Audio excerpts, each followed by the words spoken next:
How's it going, ladies and gentlemen? Welcome back to episode 8 of the Sick Podcast with That Leafs Fan. Hope you guys are doing really well. We got lots to cover today. Couple games happened with the Leafs since our last episode. We had Frozen Frenzy yesterday, which I personally want to know all about because I'm in Canada and I got to see absolutely nothing. But before we get into that, producer, roll the tape. Thank you for tuning in. Turn up your volume. Because you're about to listen to The Sick Podcast. With That Leafs Fan. They score! They score! Holy mackerel, they score! Morgan Riley! Mo Riley! The Leafs have won it! They're going to the second round! Do you believe this? Holy mackerel! The sickest Toronto Maple Leafs podcast. It's gonna be sick. Welcome back, ladies and gentlemen. Hope you guys are doing well. Thank you for tuning in. The first thing that I want to start this podcast with is the Frozen Frenzy. As a Canadian, I really would like to know more about it because, quite frankly, all of us on the northern side of the border had no idea or any experience as to what this was.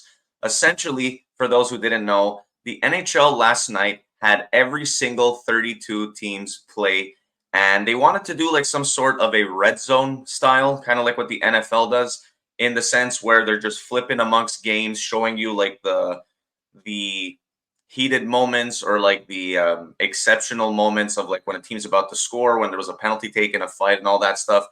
And we didn't get to see any of it. I was really looking forward to it. I was excited, and then I turn on my TV and it's just not available. It was available on ESPN, which we don't really have here in Canada, which was really unfortunate. Like I said, I was really excited for it. I was looking forward to the opportunity. I thought it was going to be something cool for the NHL. And I don't know, kind of just flopped, kind of just completely flopped. It was just a regular night for us Canadians watching the game. You had to flip between games like any other day. And there wasn't even all the games being shown. Actually, like I want to say, at least like 60 to 70% of the games you couldn't even find unless you had like a streaming platform like Sportsnet Now or something like that. But yeah, so I would like to know straight up from you guys, how was that? Hope it went well. NHL, get better. But since our last episode, the Leafs did play 3 games. They played the Panthers, they played the Lightning, and they played the Washington Capitals. It started off absolutely terrible. They played the Panthers, ended up losing that game 3-1. I was expecting a little more out of that game, to be honest. I'm not going to get too into the details of the game, but it's our first game playing the Panthers since we got eliminated from them last year. So I figured there would be like a little bit of fire under the boys, but just didn't see it at all. No real fight in that game. Leafs end up losing that one 3-1. Then we head to their counterparts, the Tampa Bay Lightning, another one of our rivals. And that one ended a lot more in a pleasant fashion for the Leafs, for the Leaf fans, sure. We go down, first off, we take the lead, comes 1-0. Then we go down 3-1. Samsonov just, I don't know. We're going to be talking about this episode. Hasn't been looking ready. He let in 3 goals on 4 shots. Just not good enough. I'm not here to blame Samsonov, but there comes a point where it's just like we need to save. Doesn't matter whose fault it is. We just need to save. And looked like Keith had enough there. He pulled Samsonov and then put in someone who I've been talking about for quite a while now, since episode 1, Joseph Woll. Joseph Woll steps into the game when the Leafs are down 3-1 and completely shuts the door. The point of going in as a goalie in that situation, all we need from you is for you to give us a chance. We need saves. We need you to keep us in the game. And that is exactly what he did in the game against the Tampa Bay Lightning. We were down 3-1 with about 10 minutes left. And our boy Matthew Nice, finally, this guy's been buzzing all around. We saw him in the preseason. We saw him in the early season. Couldn't really get too many points, or any for that matter. But he finally gets on the score sheet and brings it back within a goal, making it 3-2 with a beautiful snipe off of a feed of Max Domi. And I think we finally found that position for Domi to kind of find his way into the lineup, because in the past couple of games, or in the beginning of the season, should I say, because it's been like 6, Max Domi's been looking a little strange. Don't really know where he's going to be playing. Don't really know his like spot or like role on the team. We've been messing around with him throughout the lineup. Couldn't really find that spot for him. But playing him with Matthew Nyes, it looks like we found the duo that will benefit the both of them. And it looked great. And that line in itself, along with Joseph Woll, were the reason we managed to get back into that game, because not only did they make it 3-2, they tie the game off of another connection between Max Domi and Matthew Nyes. This time he's scoring from his knees on the opposite side, not nearly as a pretty goal, but hey, the score was 3-3, and that's all I take away from that. It was great. Matthew Nyes with his second goal of the game, a crucial goal to get us back within the game. The Leafs were actually really dominating this one.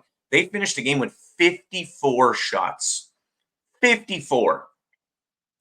And we scored like one more goal than Tampa, who had like 20 shots less than us. The good news is Joseph Woll shut the door completely and didn't let in a single goal. Leafs take it to overtime. We get the point, and we find the extra one with Nylander and Tavares doing a 1-2 play for John Tavares scoring his second straight overtime winning goal in Tampa. That felt good. JT, Johnny Toronto, my voice. That was great. That felt really good. Because I had thought that the Leafs have had a relatively rough start to this season, and we just need to take the wins as they come at this point, however they come, in whatever fashion. And this was a game that they probably weren't going to win 9 out of 10 times. They find a way back into it with Matthew Nyes, Joseph Woll closing the door, and the big guys at the top figuring out a way to give us the lead and give us the game. Leafs win 4-3 over the Tampa Bay Lightning. We secure the 2 points when we likely should have finished with none. And then we talk about yesterday's game over the Washington Capitals. This one, again, if you look like directly at the score sheet, you're like, 4-1 Leafs. Leafs had a 4-0 lead in this game. It wasn't really close. I don't know about that one, man. Joseph Woll again.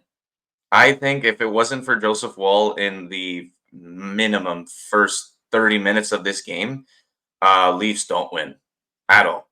Not aware. Like, put it this way: the Toronto Maple Leafs were outshot 37-17. We won 4-1. No empty net goals. No, none of that. Darcy Kemper just having a rough game with the Caps, and Joseph Woll just being a wall, which I predicted in the first episode, but don't want to tap myself too much on the back there. Joseph Woll getting it done. Again, I think he's the main reason we won this game. Eventually, he keeps us in it to the point where the boys can finally get their feet moving.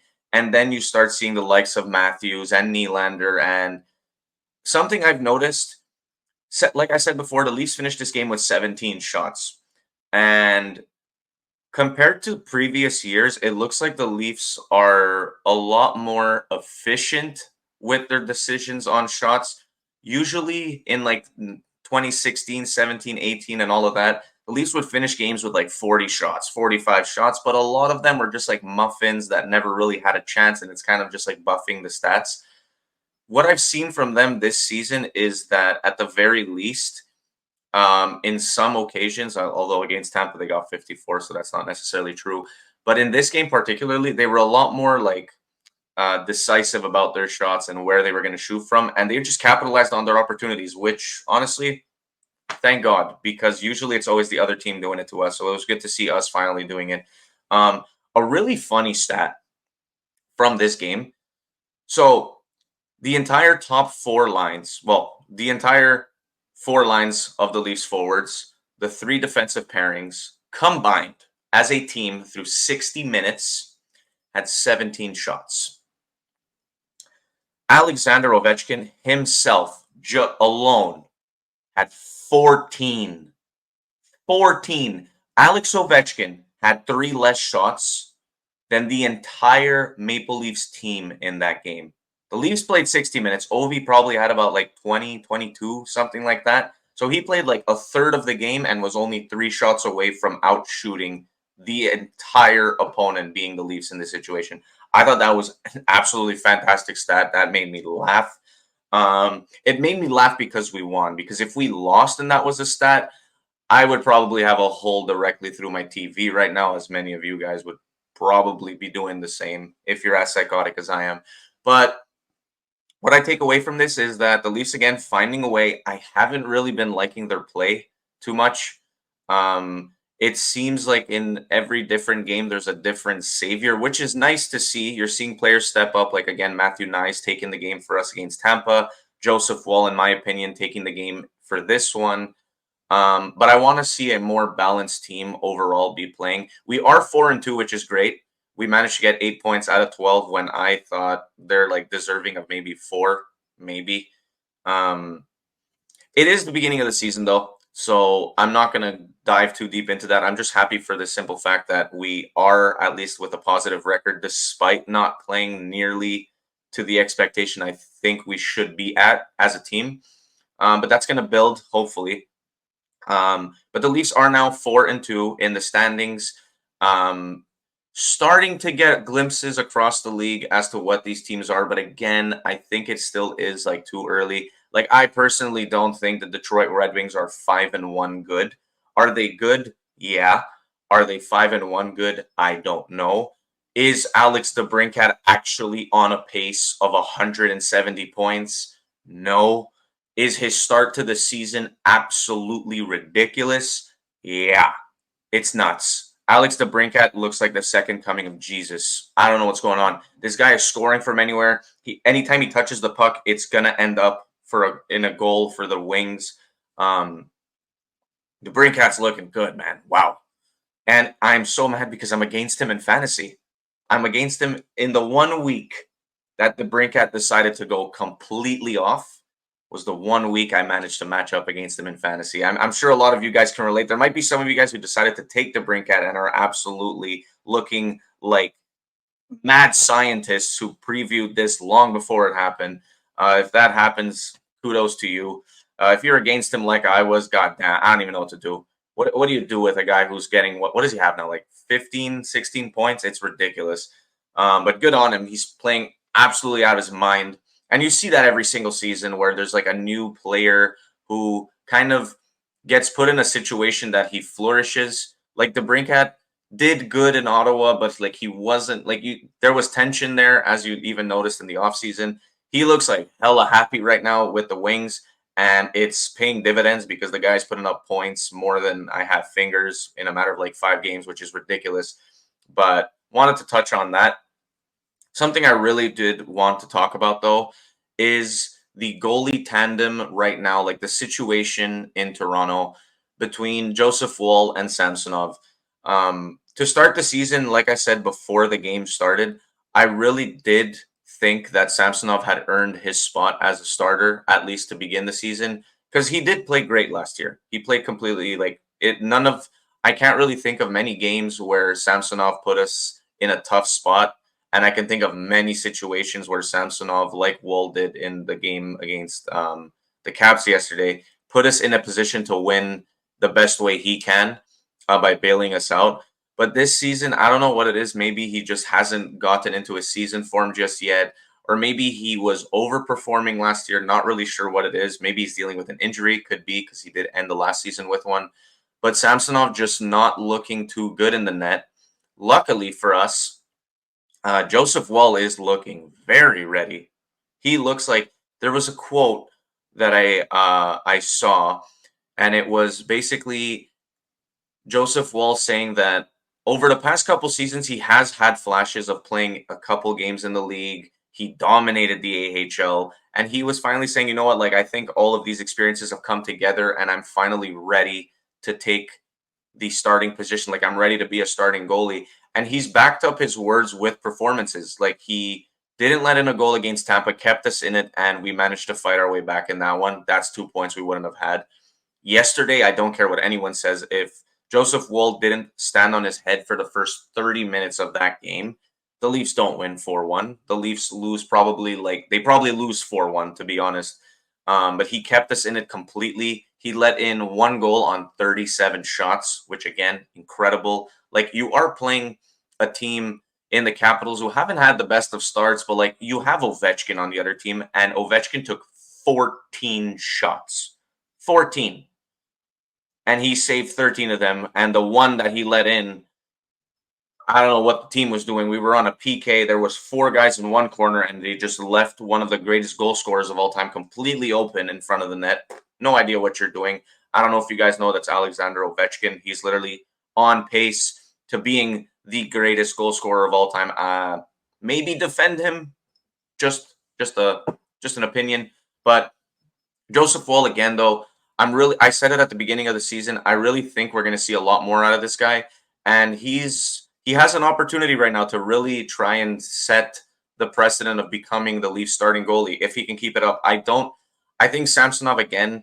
It was just a situation where Woll's off to a great start, Samsonov's off to a very poor start. I think it evens out at some point in the season. I do think it still remains a tandem, but Woll is definitely he's looking way more than playable. He is looking like he can become a starter.